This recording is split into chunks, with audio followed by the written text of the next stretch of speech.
Hola, hola amigos, ¿cómo están? Yo soy María Antonieta Ascanio y hoy cuando estoy grabando esto es 16 de abril del 2026. Hoy es el día de Bernadette Sorbirius. No sé cómo se pronuncia en francés, pero quiero contarles esta historia que desde que la conocí me ha encantado y le tengo una profunda fe como ustedes no tienen ideas. Ustedes saben que a mí me gustan mucho las apariciones marianas, amo mucho las historias de las vírgenes. Hace poco, bueno, hace unos meses hice la de la Virgen de Guadalupe y me encantó. Y también conocí a una amiga colombiana que su papá tiene cáncer de pulmón. Cuando yo supe esto, enseguida compré una estampita de la Virgen de Lourdes para poder dársela. ¿Y por qué? Y eso es la historia que vamos a ver actualmente. Como les dije, hoy es 16 de abril y es básicamente la historia de Bernadette de Lourdes. Esta es una niña francesa que vio a una virgen que sería la Inmaculada Concepción a sus 14 años de edad. Así que empecemos. Conmemora la vida de una de las figuras más impactantes del catolicismo moderno, Bernadette Soubirous, o no sé cómo se pronuncia en francés. Una niña pobre, sin educación, considerada ignorante, pero que terminó protagonizando una de las historias más misteriosas y debatidas de la fe.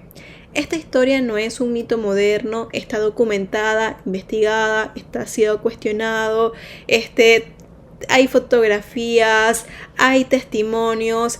Aún así, no se puede explicarse del todo. Entonces, cae mucho en la clasificación de milagro.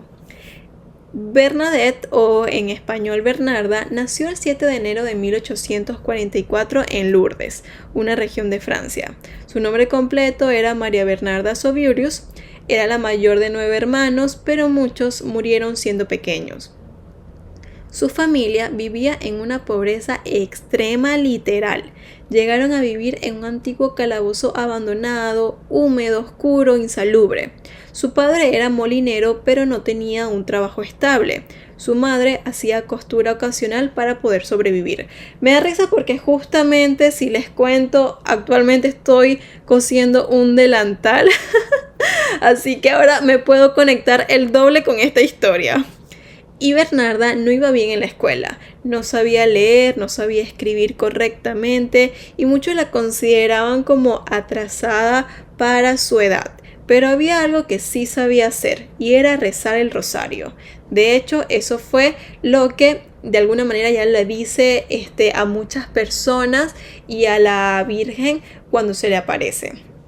Esto me llama mucho la atención porque cuando yo veía historia, me acuerdo del profesor Emilio. Él me contaba que a las 6 de la mañana los franceses de esa época, ellos rezaban el Ángelus porque era fácil porque tenía el Ave María, se levantaban rezando eso, era la forma de alguna manera de sus rituales antes de empezar las labores agrícolas.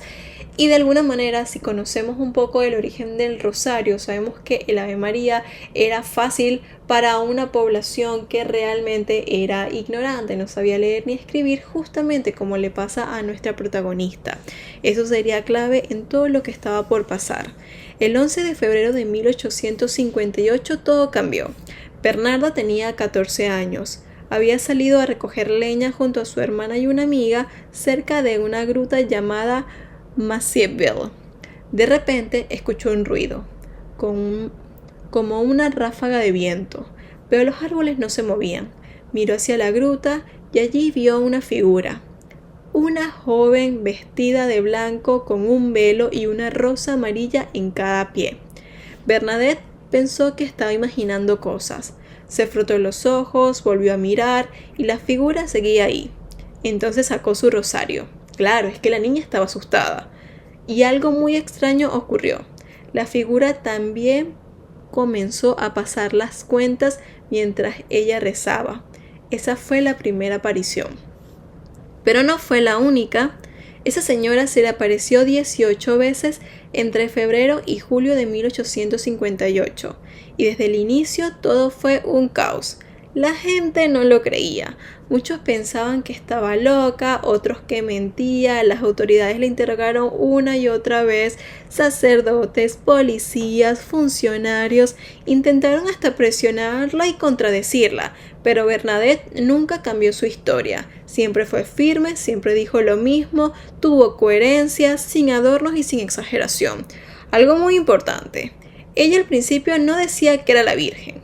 Ella la llamaba como Aqueró, que en su idioma significa algo como esa cosa o aquello.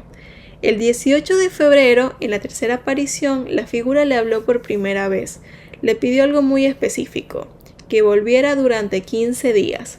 Durante esos días, las visiones continuaron, y los mensajes eran claros: oración, penitencia y conversión. El 25 de febrero ocurrió uno de los momentos más polémicos.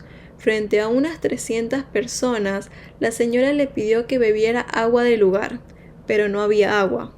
Bernadette empezó a cavar con las manos en el barro, se ensució completamente la cara, intentó beber y solo había lodo. La gente empezó a gritar que estaba loca, que era un fraude, pero poquito después, en ese mismo lugar, empezó a brotar un manantial.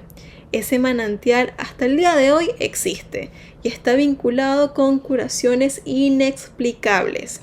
El 2 de marzo, la señora le pidió algo que cambiaría todo: que se hicieran procesiones y que se construyera una capilla en ese lugar. Pero el párroco del pueblo, el padre Perimal, no le creyó. Le dijo: dile que diga su nombre. Y entonces llegó el momento más importante de toda la historia. El 25 de marzo de 1858, en la aparición número 16, la figura finalmente habló y le dijo: yo soy la Inmaculada Concepción. Esto fue impactante por una razón clave. Ese dogma había sido declarado por la Iglesia apenas 4 años antes, en 1854, por el Papa Pío IX o Pío IX, y Bernadette no tenía educación para conocerlo, ni para entenderlo. De hecho, tuvo que repetir la frase varias veces para memorizarla. Esto llamó profundamente la atención del clero. Después de años de investigación, en 1862, el obispo de la región declaró que las apariciones eran auténticas. Pero aquí viene algo importante. Bernadette no se hizo famosa ni poderosa, hizo todo lo contrario. Se retiró a un convento en Nevers. Vivió en silencio, en obediencia y en enfermedad. Ella sufría de asma crónica y luego desarrolló tuberculosis ósea, extremadamente dolorosa. Pasó sus últimos años prácticamente en cama.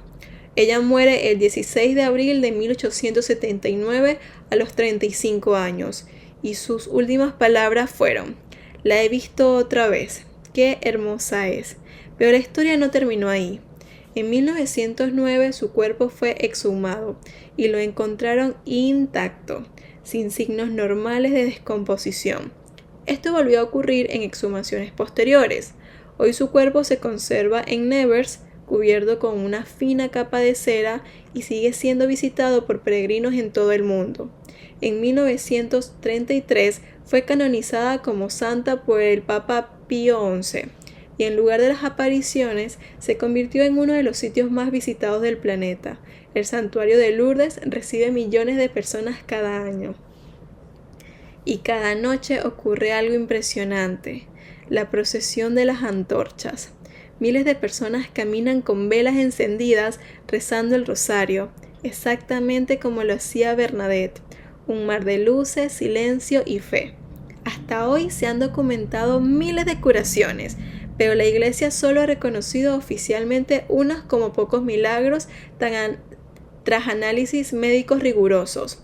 Y así la historia de una niña pobre, rechazada, cuestionada, ignorada, terminó convirtiéndose en un símbolo mundial, porque al final su mensaje fue simple: orar, creer y mantenerse firme incluso cuando nadie más cree en ti. Amigos, a mí esta historia me encanta, me parece bellísima. La Virgen Lourdes en la tercera aparición le dice a Bernarda: no te prometo hacerte feliz en este mundo, sino en el otro.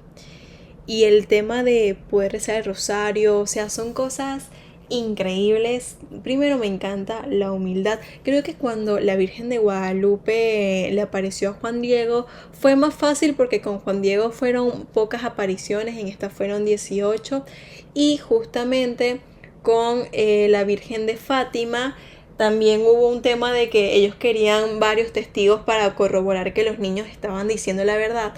Pero me parece increíble realmente este tipo de historias. Espero que la hayan disfrutado. Y si ustedes conocen a alguien que esté padeciendo una enfermedad o que esa persona tiene un familiar enfermo, háblenle de esta historia.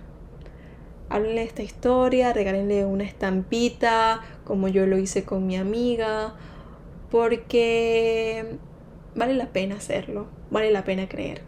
Muchas gracias. Yo soy María Antonieta Ascanio. Nos vemos en mi canal de WhatsApp para los titulares diarios. Nos vemos en YouTube para noticias e historias más profundas. Nos vemos en Substack y en Telegram con las noticias. Nos vemos en Facebook para los clics y también en TikTok.